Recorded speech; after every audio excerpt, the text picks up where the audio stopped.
个人判断，他应该在表达美国特朗普政府对台湾有史以来最大的单笔军售111亿美元，在表达抗议。那第二个呢，应该是在对于高市早苗以台湾有事的理由，要准备出兵来介入台海战争，所以他特别了在台湾北部进行武力的演训，这一点就是在隔离开宫古群岛以及台湾岛本身未来日军想介入的一个空间。我们要来特别关心到是正义使命2025这一场军演，全台大包围，中国大陆在这时候秀出了军事武器秀肌肉，另外一头中俄则是联手挑战美日拒止战略。今天就这些议题会一起的来做关心。三个火线话题，今天请来宾帮我们特别做解答的这一场，在今天解放军东部战区正式宣布的正义使命2025演习是在做全台的包围，它是在演习吗？还是回应因为美国在同一时间释出的最新的美国国防部2025有关于中国大陆的军力报告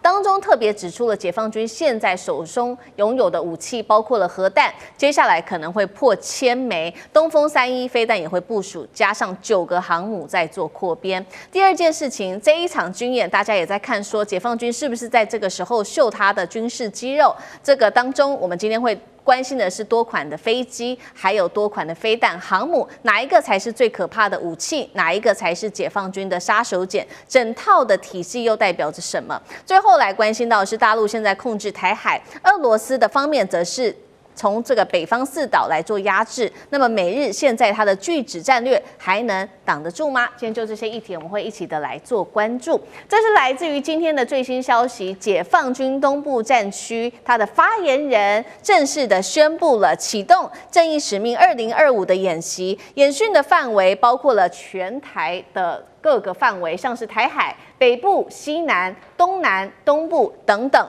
那么演训的内容，它这边当中提到了，包括了海空的战备警巡、夺取综合治权、要港要域风控，还有诸多种的联合突袭等等。这是同一时间，是巧合吗？因为美国在这个时候发布了2025有关于中国大陆的军力报告，当中提到了说有关于大陆的核弹数量，他说在2030年将会正式的超过1000枚，包括现在他们也提到了蒙古的边境发射警群可能部署超过了100枚的东风3E洲际弹道飞弹，直指美国本土。那么中方还计划再建造6艘的航母，也就是说到2035年总数量将可以达到9艘。这是美国的军力报告当中，他们也特别提到，担心在空中解放军的战力也在持续的扩张当中，不管是这些隐身战机，或者是陆基5代战机，或者是舰载电载机等等，加上改装运的这个20B 的反隐身预警机，都是美方所担忧的。大陆同时间也在这边公布了它的新一代的歼20A 隐形的战机，疑似挂载4具大型的副油箱。好，这个是有关于空中战力的部分。报告也直指了中国对台接下来会有4种的作战的策略选项，包括第一个是不开战，直接做胁迫；第二个是火力打击，还有第3个海空封锁，跟最严重可能会到登陆作战。所以节目一开始要特别请教委员怎么看这一次的大陆的军演，这一场叫做正义使命2025，到底是针对台湾，还是针对美方做的这个评估报告来做一个公开的回应？解放军跟习近平要传达什么样的讯号？刚刚提到了多种武器，不管是歼20航母、1000颗核弹、东风系列飞弹，哪一个才是中国大陆未来真正的杀手锏？委员怎么看？我们看这个问题，我来做个比喻就像鸡蛋，台湾就是蛋黄区，日本、美国是蛋白区，这个就是解放军在演练的一个基本的概念。为什么台湾是蛋黄区呢？因为所有问题因为台湾而引起的，不管是台湾自己要引起，或者是外界环境所造成要引起的，台湾都是蛋黄。蛋白呢，就是日本以及会来跟日本协同作战的美军，或者是日军跟美军协同作战。不管如何，大概就是美军跟日军大概只能到蛋白区，蛋白区范围很广，一直到关岛都有可能。那我们就问了个问题：为什么这个时候要演习？这个演习当然比上一次利剑演习强度稍微高了一点，但是这个演习呢，也是直奔这个裴洛西但我们要观察一件事情，有没有飞弹飞越台湾，像上一次一样，会不会有更密切的火力，那么经过台湾，还是只是在外围24海里外有所动作？这一点明天就知道。那我们就问一个问题：解放军这个时候此时此刻做什么？因为他刚好就在台北跟上海的双城论坛昨天结束，所以他今天早上7点半宣布演习，把演习的规划海空域要怎么管控，做了一个对外的宣布，所以飞机以及船舰不可以进入这相当的一个区域。那有一个区域可能要做火力演习，所以统统要避开。那我们问的问题，他在表达什么讯息？第一个，我个人判断他应该在表达美国特朗普政府对台湾有史以来最大的单笔军售111亿美元在表达抗议，在表达不满。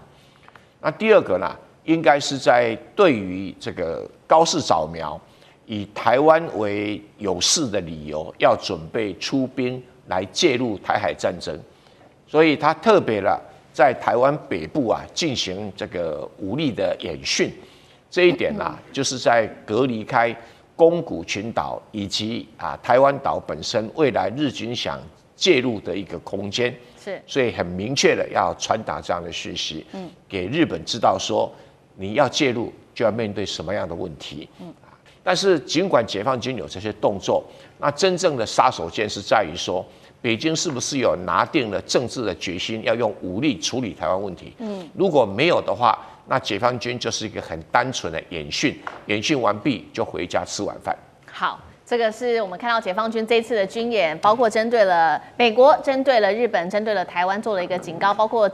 多个有关于军售上面的一个警告。那同样的问题也请教小舰长怎么看？刚刚也提到了特别多款的武器，不管歼20航母、千颗核弹、东风系列，哪一个是接下来需要做担心的部分？每一个都是，而且当他们形成了体系化的时候，这个才是最难防御的部分。我们从印巴战争我们就可以看得到，其实只要形成体系化，那可以长短互相弥补的话，那其实不用最先进的装备也可以达到最好的效果。那如果我们看到今天早上东部战区所公布的这些讯息的话，其实这是今天早上7点半他最早公布的，是相关的一个作战区域。8点钟他公布了说，他要进行这个快速机动立体布势以及体系风控。我刚刚一开始点出来的就是体系风控的部分。然后他在11点20的时候，他又再做一次新的，也就是检验了一体协同、夺取治权能力。那这一个为什么？我们来看对比上一次它其实也就是我们看到这一个海峡雷霆的部分的时候，它只发一次。为什么这一次2次发的这么琐碎？其实我个人的研判，这个就是人启动，也就是临时中央军委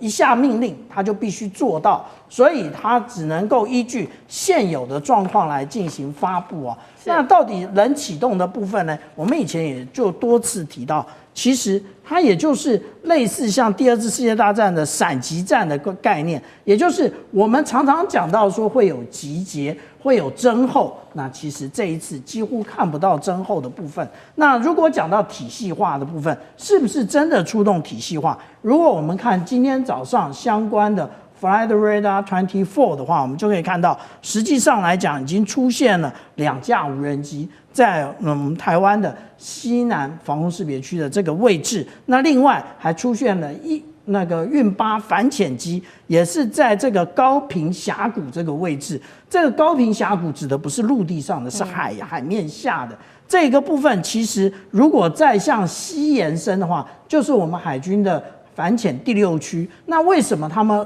立刻就位呢？主要的目的也就是他们在演练，如果台湾的潜舰如果出动的话，他们是不是能够立刻的封控？那我们现在大家讲到的都是这些歼20东风31或者是无人机的部分。我们不要忘记了，美国总统他每一次在做海外的一个兵力展示的时候，他一定想到的是航空母舰。所以我们现在同样的来看看解放军的航空母舰在哪里。我们如果看到16号的时候，我们看到这一艘黄色的就是辽宁舰的部分，然后12月21号我们已经看到2艘，这个是青岛的海军基地啊。那我们看到白色的这一艘，其实也就是后来从三亚北上的这一个福建舰，可是现在只剩福建舰了，辽宁舰去哪了？辽宁舰已经出发了，那它去的位置其实我们还不能确定啊。那如果说按照刚刚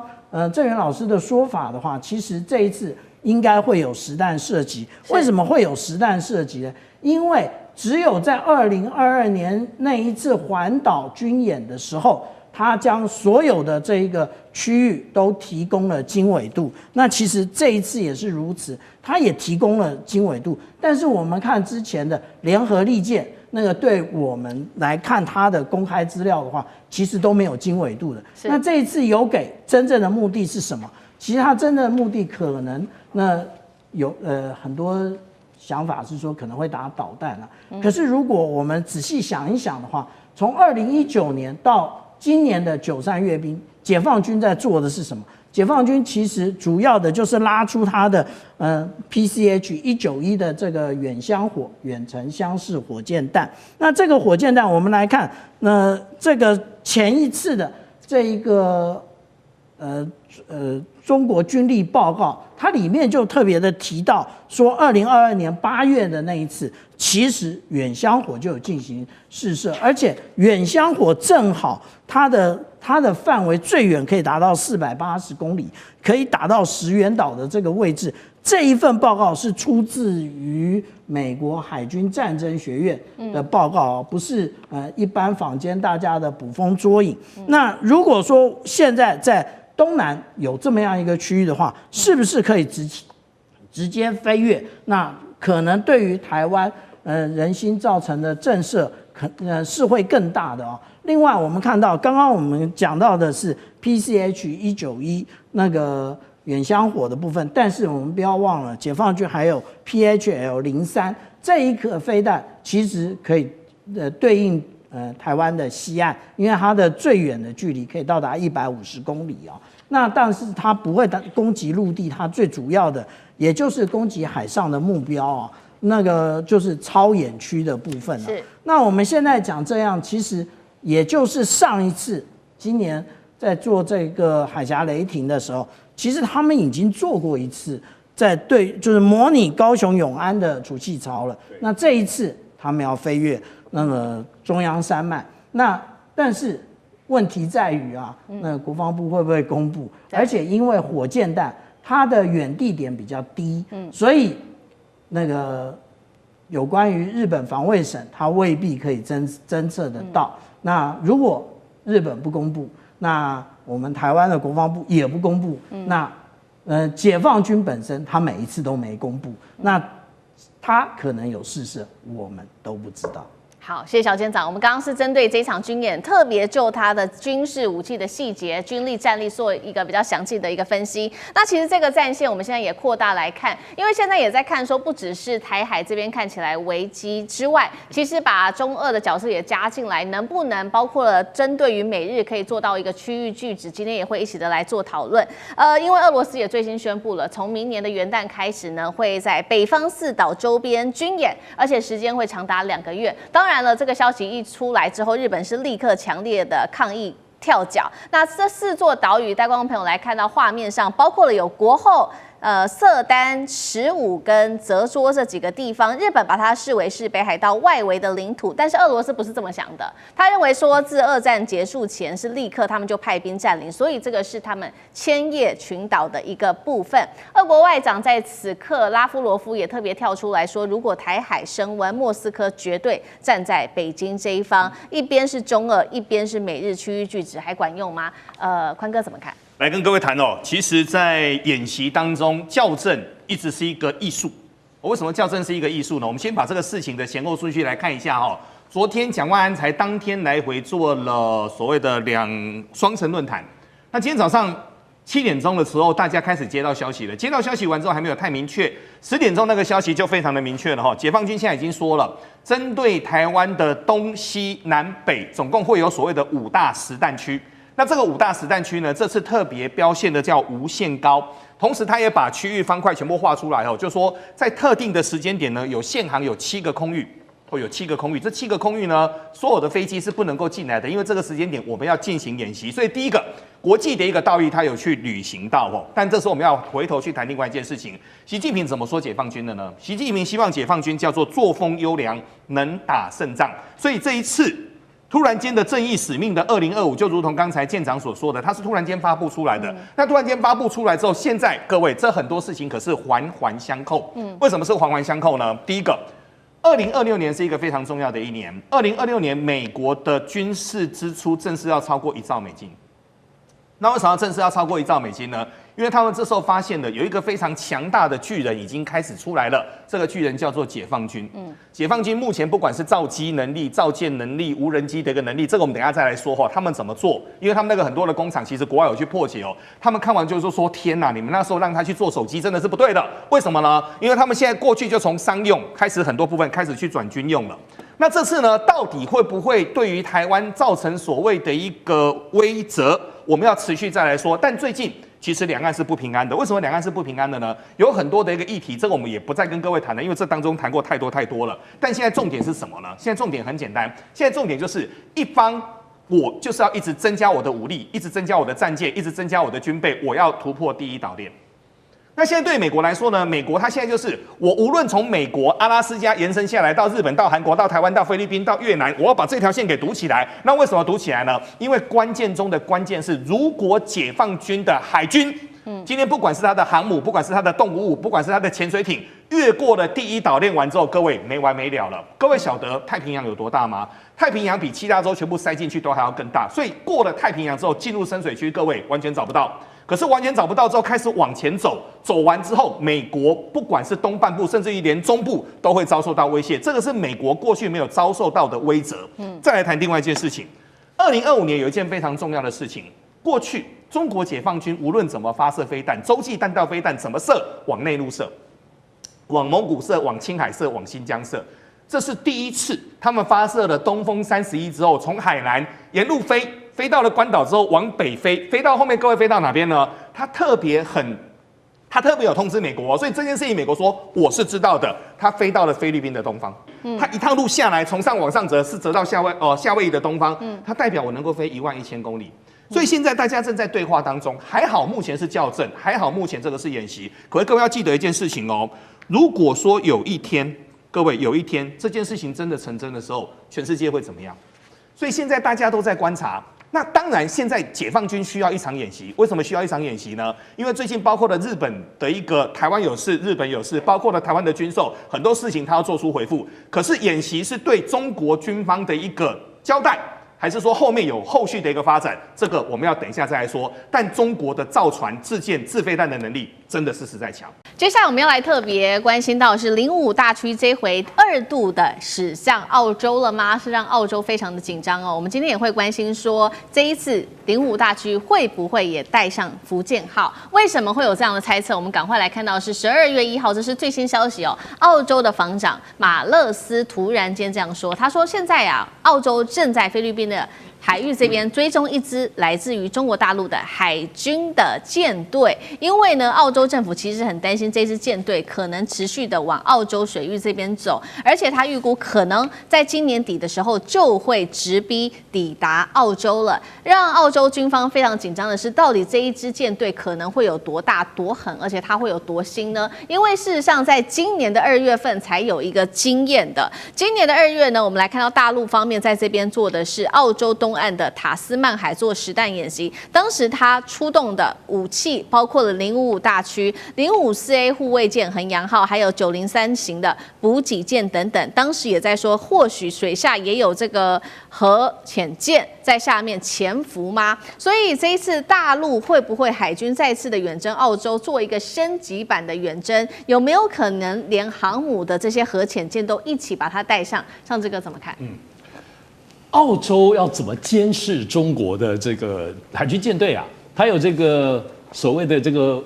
军事卫星吗？可以紧盯吗？没有吧，应该都是美国或至少在英国这些国家。当然，澳洲的身份比较特殊，我们知道它作为 QUAD， 作为美日印澳的军事同盟，也包括 AUKUS， 包括澳英美的3国的军事同盟，尤其这个 AUKUS 部分，他们是同时交换相关的这些军事的情报，包括军事当中的最优先的相互的支援。所以，澳洲其实在整个对于中国当中呢，我们现在知道最近这个澳洲跟中国大陆的经贸关系很好，澳洲的总理也都专程到北京。可我觉得这个国家中澳之间关系不错，可是军事方面其实都没有任何的松懈，包括澳洲的相关的这些军港啊，包括中国大陆民间承租的，也都始终处在任何只要触及军事都有一点微妙上。当然，我们知道，其实澳洲这次宣布这个东西，当然表达它对于中国大陆这个海军舰队的一个掌握性。我觉得掌握性当中也甚至提到了，讲很白说，今年底抵达澳洲。我想，因为主要是今年2025年2月这个中国大陆的整个船舰到澳洲的外海，在那边做实弹射击这件事情，我觉得这是惊吓了长久以来，包括纽澳，吓死了，因为他们想都没有想到会来这一招然后最后再自顾绕一圈再回去。我想整个但对中国来说，当然是个战略意义，人家不是没事干，出海都要很多钱。主要还是包括对于美国、包括美国、澳洲等等，我们刚才提到的这些，特别是在所谓东太平洋的关系，觉得中国大陆你真的不可能来800里外远。中国大陆现在展现他们的海军实力以及他们的刚刚讲战略的企图心而且到那边不是经过，还在做实战演习。我认为澳洲有创伤在军事上，所以我认为12月在今年年底本来安安平平安安度过到耶诞节，但是在军事上目前看起来不算是冲突，但他们预估担心今年底中国的舰队如果过来呢，所以这个命题，那中国舰队为什么要去？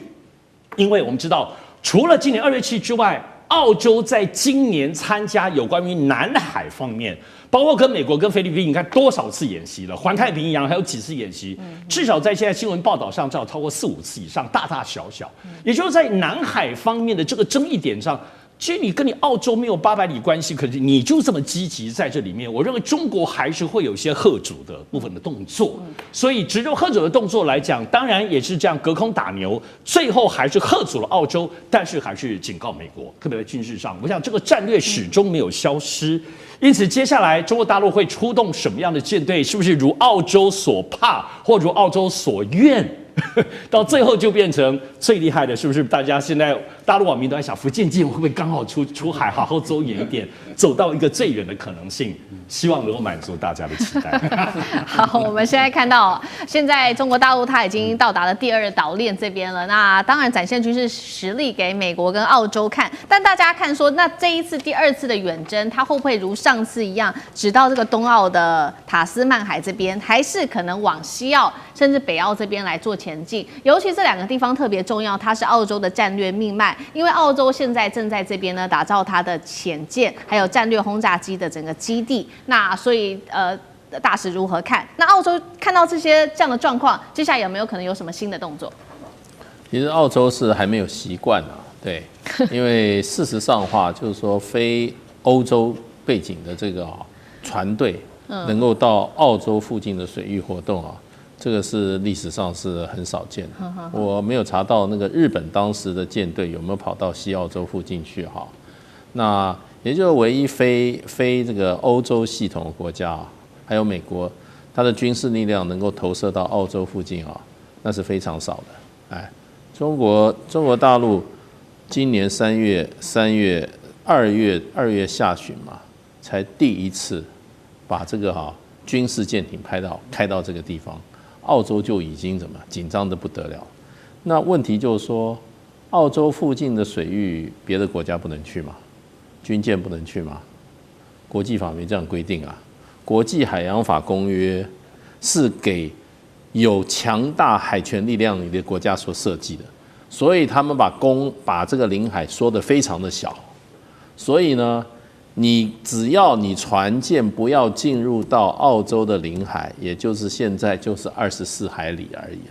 那24海里以外，澳洲沿岸24海里以外，都是全世界任何船只都可以去的，不管是民用船只、休闲船只、军用船只，照现在海洋法都可以自由航行的。那美国更厉害，美国还说，你的领海我的军舰也可以行使无害通过权，也有自由航权，这就是美国一直要行使航海自由的。那中国大陆如果也可以说，那我也可以进入你澳洲的领海，我是无害通过。那澳洲，所以法律上这个是你们西方人定的游戏规则，主导游戏规则，任何国家的船都可以开到里面。上一次中国大陆，也就是今年2月，中国大陆在什么塔斯曼海啊，那么举办了实弹射击。你知道这个距离澳洲的领海还有多少？还有多远？还有300海里哎。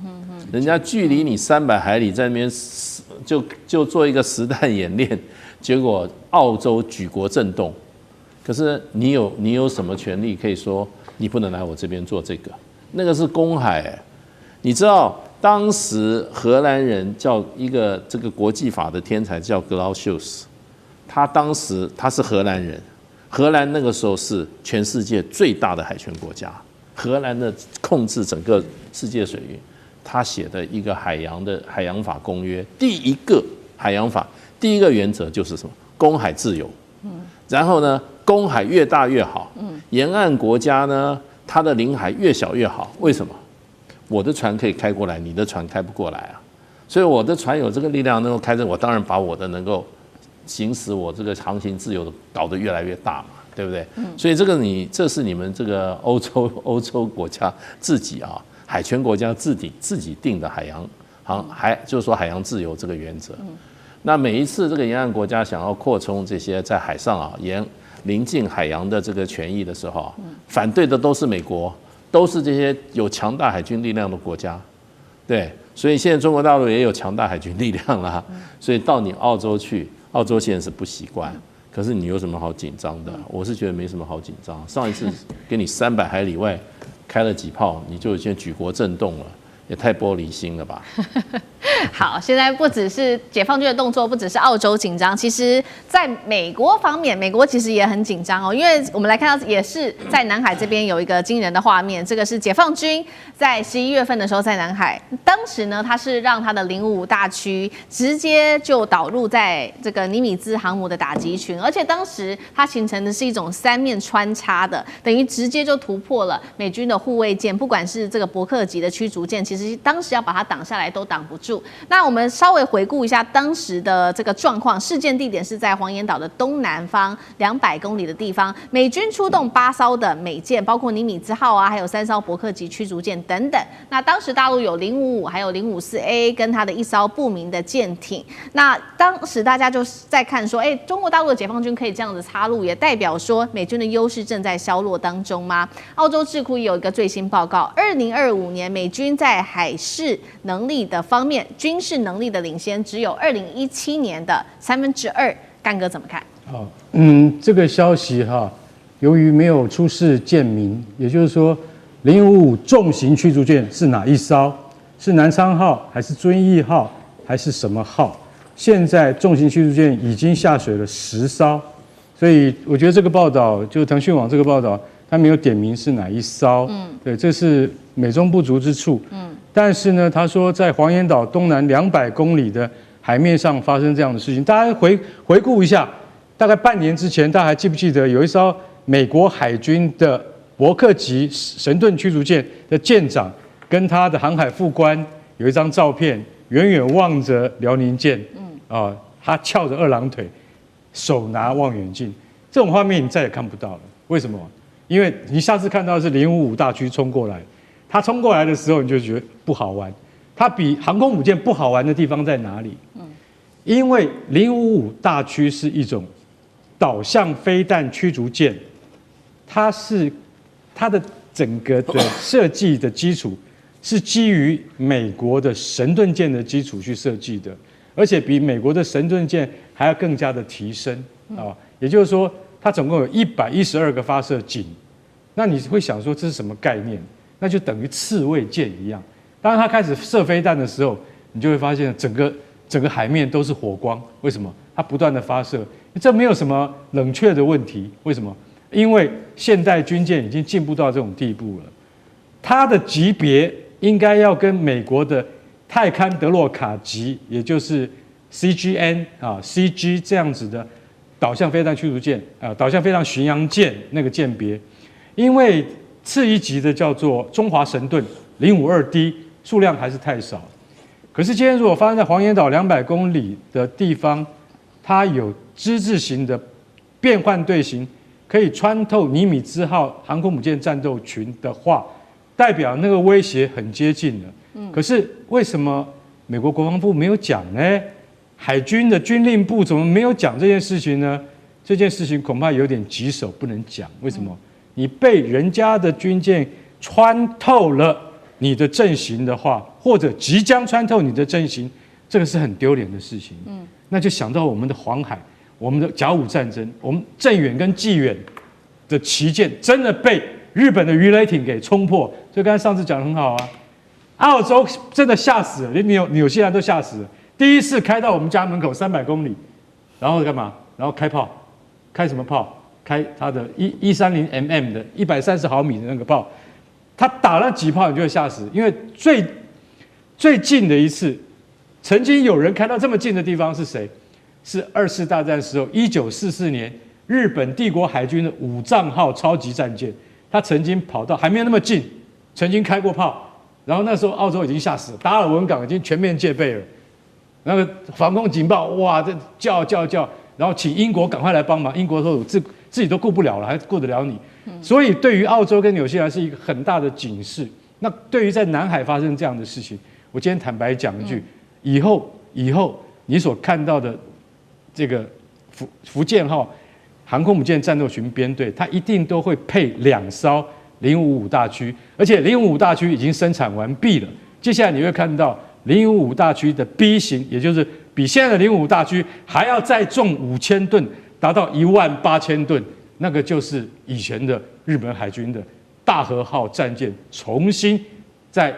面对大家。但是问题是，这个船是完全先进的现代化神盾飞弹驱逐舰，你就晓得到那个时候，不是澳洲会吓死，是美国会吓死。好，回到节目现场来看哦，南华早报有一篇报道指出，中国的浙江大学还有北京理工大学的研究团队，他们11月初呢，在中国系统工程与电子技术这个期刊上呢，发表了一个研究，是探讨如何来压制星链这样的低轨卫星的通讯系统在台湾的运作。那研究指出呢，由于星链采取大量低轨卫星跳频自适应这类的通讯技术，地面干扰的方式呢，其实效果不太好，所以他们经过一个模拟计算呢，解放军有一招分布式的干扰策略，就是部署成百上千个小型且同步的无人机干扰器飞到这个台湾的上空，然后形成一个电子屏障，就可以干扰到星链的连线。那从空中手段来断你的网路，甚至还有海底手段，我们待会来讲。那面对这种切断你通讯的战法，那我们又知道无人机产业现在中国几乎就是全球的一个领头羊，所以这套方式的可行性，如果碰上我们现在台湾国军建制的武器，有办法反对吗？有办法破解吗？张教授，我认为这一个它就是电磁干扰，我认为就是讲一般的话就是盖台，那拿无人机来实施来盖台的这方面的载具，我认为这是单一性的干扰，但是中国大陆在用兵这一方面，它是复合性的干扰，它不见得会用光这个无人机，说这38.5平方公里，它每一架可以这样的，然后横盖到全台。我认为它只是一个这个是个分布式的干扰。那打仗的时候，它会怎么样？它会不要做广域式，全台给你干扰。我重点是有首要区，有次要区，还有一个开放区。开放区我干扰，中央山脉你干毛手了？那没有人，又没有武器，又没装备这样的地方，你就不要干扰了。算一算之后，精简的，因为我们知道台湾2/3是丘陵山脉，1/3是平地，而且重军集在什么地方，这才什么地方干扰，这是第一个。对，所以我认为它将来的时候，就是由全面的压制会走向局部的压制或重点的压制，是走这方面。第二个，我们来看到它的这种复合式的干扰什么？它用软杀跟硬杀同步实施。这个无人机干扰是软杀，对，是。那硬杀直接轰炸、直接摧毁、直接爆破，攻击火箭炮就是啊，或者空对地的巡弋飞弹就把你干掉，就是这样子啊，或者火箭就把你干掉，这是比较简单的，就是把你就是硬杀，直接破坏了，我才不要去干扰你呢。所以我们讲到这一个由软杀跟硬杀双杀兼施，我认为战场上会用，他不会说只用一个我光用无人机干扰你就好了，我干嘛不用软硬杀双杀呢？一定会，所以战场指挥官一定会有尽诸般手段、诸般装备跟工具摧毁，就是这样。第三个，我们知道它还混合所使用的叫电磁脉冲弹跟石墨炸弹。电磁脉冲弹是冲击波，你的装备都报销。我电磁脉冲弹啊。第二个，我石墨炸弹，石墨炸弹让你说电子装备，你只要开机，没开机就算了，开机通通给你短路，短路就不能用啦，烧掉了嘛。所以电磁脉冲弹跟石墨炸弹，中国大陆在这一方面，它也达到了一个相当的一个水准。是。那今天打仗，我干嘛要光用无人机专门干扰你的信念 Starlink 就可以了？光靠无人机。它不会只用单一式的干扰、复合式的干扰、重点式的干扰，还有多重手段的干扰，它会走这个路线。所以我们来看它算它拿这个来算的话，我认为只是一个纯学术。对，学术我就是要单一性，我就要排他性，我就单纯化，就拿讲这个来讲，那是这个样的，那是单一，这是单一是学术性，但是真正在战场上，又是复合性的，是复合性的。所以我看中国大陆。学术是单一性，战场使用绝对是复合性。我刚刚所讲的这些手段，它会通盘的综合运用，来达到它掌握制电磁权的这方面的这个战术目标。有制电磁权了，你其他的武器不是被干扰掉，就是我们讲的不是被失效，你的性能整个衰退。所以在战场上所能够发挥的这种战力跟效果就相对的受限。所以中国大陆在这一方面，我想它现在会从科研跟实用交相并进。是。好，另外一方面还有美国的智库呢，他们现在也做出警告，说2024年中国订购了100万架的小型单向攻击无人机，交付的日期已经非常接近了。那2025年美国反制无人机的技术支持啊，虽然达到了74亿的美元，但是大多是用这种成本高昂的动能武器来做应对，你单次的发射成本就远高于摧毁无人机的量了，所以就陷入一个不对称作战的一个僵局里面。美国的印太司令帕帕罗，他甚至说要把台湾海峡变成无人机地狱的战法。但是解放军的无人机现在是能攻能守啊，除了我们刚刚说大量采购这种单向攻击无人机之外，他们的北方工业公司还推出了一套弹幕系统，说是可以透过密集的这个弹片墙呢，可以同时摧毁整群的无人机，所以一手有攻，一手有防。现在中国大陆解放军在无人机的领域上，张军觉得是不是美国都望尘莫及？我先讲一下这个星链卫星到底可不可以提供我们台湾？如果说我们的这种海底电缆都断掉以后，那首先我们要知道，如果海底电缆断掉以后，对我们台湾的影响有多大？大家都知道，马祖的海底电缆曾经因为渔船被拖断过2次，那时候马祖叫得很凶。为什么？你几乎所有东西都断了。现在来讲，一切都是要靠资讯传输跟网络嘛。譬如说是你的这种金融方面就一定会受到影响，你光订饭店也会受到影响几乎全部都中断啊。那个时候马祖我们就看得出来这个伤害性有多大。那我们台湾有几条国际的海底电缆上岸的路线，其实只有4个地方。包括到这个宜兰的头城、淡水、八里，还有屏东的枋山这4个点，所以我们对这4个点是非常敏感的。那当然，我们必须要考虑到，如果大陆对我们实施这个灰色地带作战来讲的话，将这海底电缆切断来讲的话，那我们当然希望有星链卫星，像乌克兰一样。没错。可是星链卫星它的传输速度绝对没有海底电缆来得快。那依据这个科学上面的数据来讲，它可能星链卫星能够传输的只是海底电缆的，可能只有它的这种海底电缆是星链卫星大概是数千倍到10万倍所以如果说这个你要靠星链卫星，大概只能说军事上面的传输，民间的金融啊，或者是旅游啦或通讯来讲大概都不能用，只能供给军方来用。但是这个星链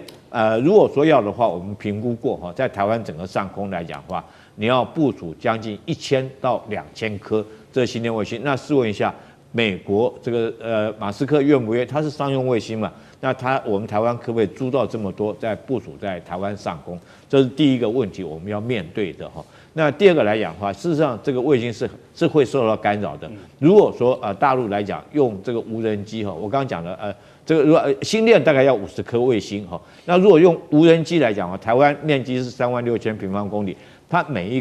一架无人机，如果说屏蔽你的范围将近30平方公里来讲的话，它预估用1000架或者是2000架的无人机就将你的星链卫星全部屏蔽掉。到时候我们台湾面临一个就是这个完全通讯的中断。打仗靠指挥，指挥靠通讯。当你的这种电子的数据的传输全部中断，我们的战场管理系统将沦为这个废铁一般，完全没有作用。这是我们所要面对的。如果那大陆有没有这个能力发展到1000到2000架的这种屏蔽式的无人机？我觉得以它现在的状况来讲的话，是轻而易举。这是第二个。第二个来讲，我们讲说它发展这个弹幕系统，就是打无人机的了哈。这个各位可能没有经验，我是有经验，打过对空射击。我们那时候对空射击打一个气球哈，这个你对气球来讲的话，它是固定在天上，你都打不到，都很难打。为什么？因为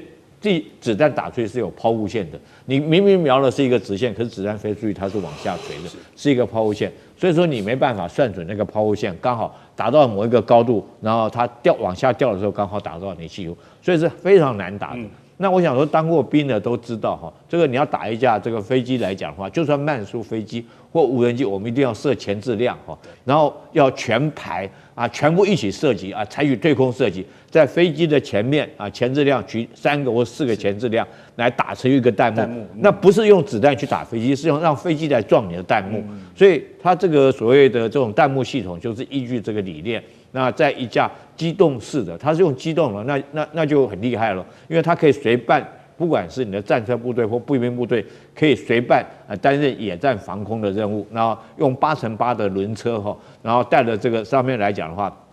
可以说是这种快速炮。那快速炮它在前面当发现无人机的时候，它可以打出一个弹幕。那如果说射程可以到这个，我们一般来讲，这个步机枪弹可以射程大概短则大概3000公尺左右哈，那形成一个弹幕。当然这个弹幕打出去，它就不是只是打一架无人机。如果说是碰到蜂群式的这种无人机攻击来讲的话，它可以打一片的无人机所以说他们称之为金属弹幕哈。这个也是解放军新式对无人机的防范。当然除此之外它也有软杀的，软杀就是什么？就譬如说电磁干扰啦哈，这个或者是说这个用电磁干扰将你干扰掉。所以你会看到在俄乌战场上面对无人机有很多奇奇怪怪的方式哈，比如说我们看到它用渔网哈，让你飞机没办法撞进来。那第二个来讲，我们也看到俄罗斯现在无人机变成这个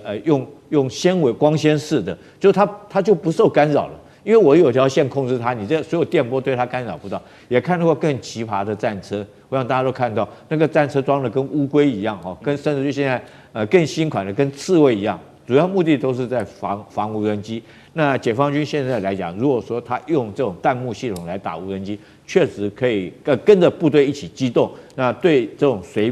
随伴在不管是战车部队或者是步兵的状况来讲的话，可以提供这个地面部队很好的一个防无人机的一个防护的装置。好，面对解放军这样低成本，然后大量密集，可能是自杀机，可能是这种遮蔽机，各式各样的这种战术跟打法。那台湾领导人赖清德总统呢，11月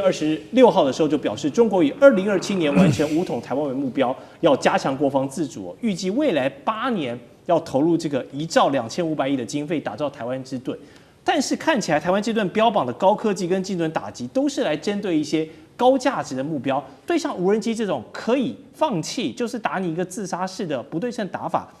杨老师觉得是对症下药，还是有点搞错方向？我先讲啊，在赖清德总统的谈话以及文字当中，他真的至少在文字上面是，同时他也是这么讲，说中国大陆现在是以2027年达成武统目标。那你搞个计划拖到2033年什么用？如果你是要面对2027年的武统目标，你提出一个8年的计划，1.25兆，我觉得这怎么对怎么呢？好吧，就先把这个东西当做他的口误好了。那8年分7年的这个预算，一年大概1800亿。其实隔一天，行政院就提出来的那个就是特别计划的草案，里面有7项他要采购的重点项目，我念给大家听。第一个，精准火炮，你要打嘛？对。第二个，精远打击飞弹，这是飞弹。第三个，无人载具和反制系统，也就反无人机的这个系统。第四个，防空反飞弹、反装甲飞弹，这基本上也是飞弹体系。第5个，进入到 AI 的辅助指挥、管制、通讯、资讯、网络情报、监视及侦查，这个叫 C5ISR， 这军方的整个就是管控系统。第6，强化作战持续能量相关的装备及其他的装备。第7，台美共同研发及采购合作之装备及系统。我觉得有3个东西这个所谓台湾之盾面临到很大的质疑，一个是已经发生，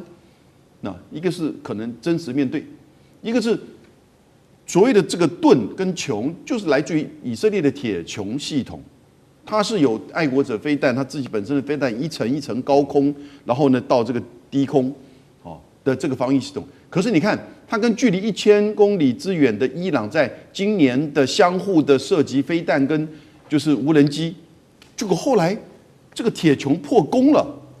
因为很多城市也都被打到了，对，然后呢飞弹也不够了，一波一波的打来，结果美国就川普，所以为什么去打伊朗的核设施？他现在救以色列，就表示铁穹也穷了。那现在川普也就学习到他要精穹，精穹就是反飞弹国家反飞弹体系。那现在碰到什么呢？这个预算、技术、人才，那能不能做到？而且到时候一定是更贵。那即使做到也打折。那各位不要忘记它这2个，一个铁穹，一个精穹，都是面对比较遥远，至少1000公里以外。那美国当然就是更遥远，在两洋以外的这些中程、长程飞弹。可是呢，台海你距离多少？180公里平均。那如果说你把那个刚才我讲的这个7项1.25兆都弄好了，就可以打火炮。它火炮的覆盖可以到400公里，到台湾的东海岸再过去。它火炮的这个弹道非常的低，你怎么去拦截？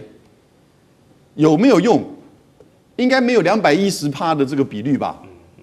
某位将军讲的。所以这个不是只有面临飞弹防御啊，它火炮给你来的话，那你所有的这些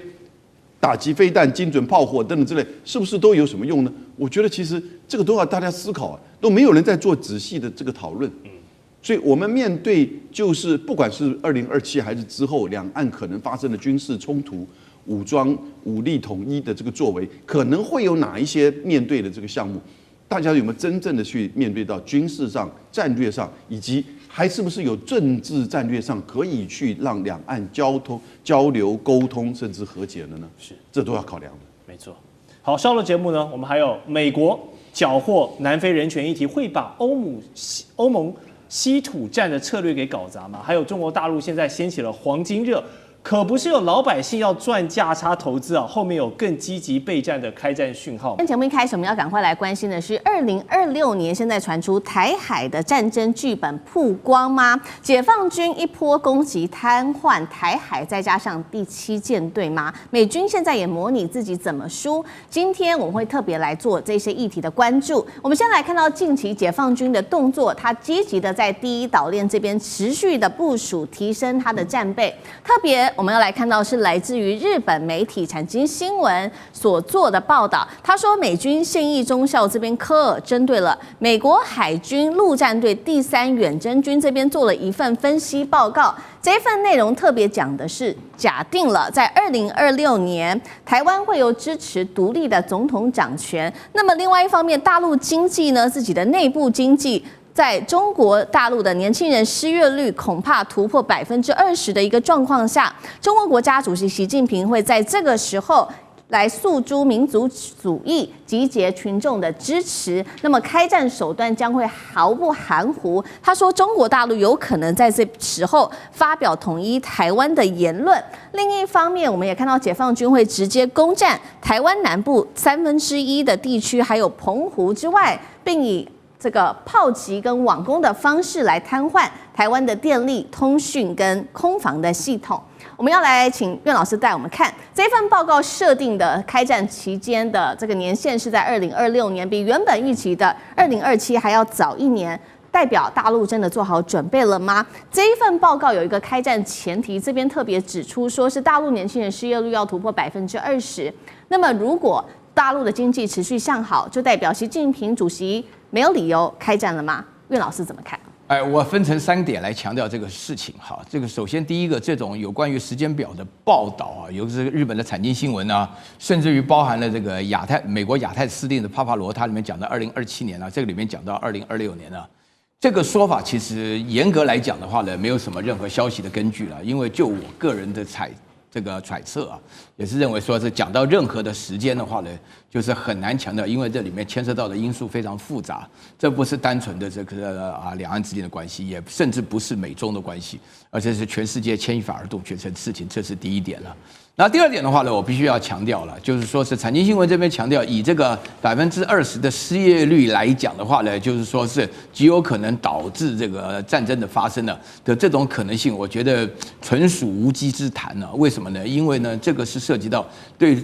大陆的这个政策稍微有点了解的话呢，就会充分了解，这个不是经济的问题，也不是社会问题，这个叫主权的问题。在主权的问题上呢，大陆的话呢，就是强调这是核心中的核心，红线中的红线，这个没有任何妥协的空间。然后第3点的话呢，我这边呢所强调的话呢，他这边所讲的跟我所理解的情况不一样，占领什么南部的什么1/3什么的啊，我在想了个半天，看这个消息，什么叫南部的1/3啊？这个讲话太模糊了，因为战争的事情都不可能这么模糊。我原来在想的时候，我觉得说在台湾比较相信这个，就是说是这个解放军不来这里，一来的话呢，应该说是冤有头债有主啊。就是大家可以看到前一阵子的话呢，有关于有关于这个联合利剑的这个演习当中，里面是讲到汉口街呀什么，讲得非常详细。那么我觉得说，如果跑到南部去的话呢，这个就没有影响到台湾的实际情况，也可能不会引发应有的震慑作用。但是我话说回来，我要强调2个原则是非常重要的。是，第一个的话呢，就是两岸之间的关系呢，的确不好，这个有可能发生事情。这个事情的话呢，因为现在是2025年的5月嘛，对不对？到2026年、2027年的话，甚至2028年、2029年的话呢，这就说明了一件事情，就是说大陆呢，就是伸张它的主权这个决心是不会改变的，这是第一点。然后第2点的话呢，里面的话呢，有一个非常重要的事情呢，我觉得呢，我个人觉得了哈，两岸之间的话呢，对于这个和平呢，永远不能够轻言这个不抱希望。日本人、美国人可以强调这个战争发生情况，但是我们活在台湾的人的话呢，对于和平要保持乐观审慎的态度，这才是应有的作为，对不对？对，好，岳老师帮我们特别从这个战略的角度来分析接下来的两岸可能发生的这个关系。那我们从军事的角度也来稍微做一下解读。现在在这份报告，我们持续的做延伸、做讨论，来看到的是，中国大陆方面为了全面的阻挡外援，现在这份报告特别提出来说，解放军可能会直接攻击驻日美军这边的基地。内容有提到说会导致哪一些事情发生，包括第一个，他提到了嘉手纳3则基地会被飞弹打击。第2个，第7舰队恐怕遭受困难，会有这个司令战死的一个问题。还有蓝岭号、华盛顿号航母被击伤。再来第3远征军，它的装备可能被瘫痪。还有冲绳沦为孤岛。这是美军料敌从严，还是真的可能发生这么严重的事情？尤其我们特别在关注第1岛链，解放军真的要拿下这边，需要发动多大规模的攻势？纪文总编，我认为他这样的描述几乎就是已经这个揭示了美中开战这个极端的状况。我认为讲到台海，我们必须要分2个层面。第一个，这台海战争是局限在台海，也就是台湾周边的海空域。那另外，外军介入就是美军驰援，甚至把这个日本甚至韩国也纳入，这个是另外一个层次，也就是台海战争变成国际化，变成增加了美日因素，这个因素就非常复杂。我认为后者的话，它有高度的风险性。试想，航母战斗群都被击毁或者击沉，那中美2国会被衍生成核武大战。我认为这个是知识体大。也因此，我们更多的是把它局限在可能台海周边。如果台海周边的话，就目前的状况来讲，尤其是解放军它的攻防体系越来越完备。而这次大家非常注意关注的印巴空战这种体系化作战的它的威力，其实我们把类似的因素是完全可以套在台海这边，因此最近的印巴空战，其实对于台海整个防卫来讲，对国军带来非常非常大的启示。也就是在这种模式下，那台湾的空防国军如何去防卫，如何去支撑，其实未来需要补强的地方很多。但是如果说我们谈到整个台海战争这个层面，那对于解放军要怎么打，我认为他可能会考虑到俄乌战争的整个进程。俄乌战争打到现在超过3年多，我必须说，俄国人在开战初期其实他没有用力的打，这就是为什么后来乌克兰能够支撑，甚至支撑到北约源源不断的军援，让一个大家本来认为闪电战的形式打成了一个持久战、消耗战。因此，普遍军事家分析，如果这个中国大陆决定对台海动武，它一定是一个高强度、短时间的动武。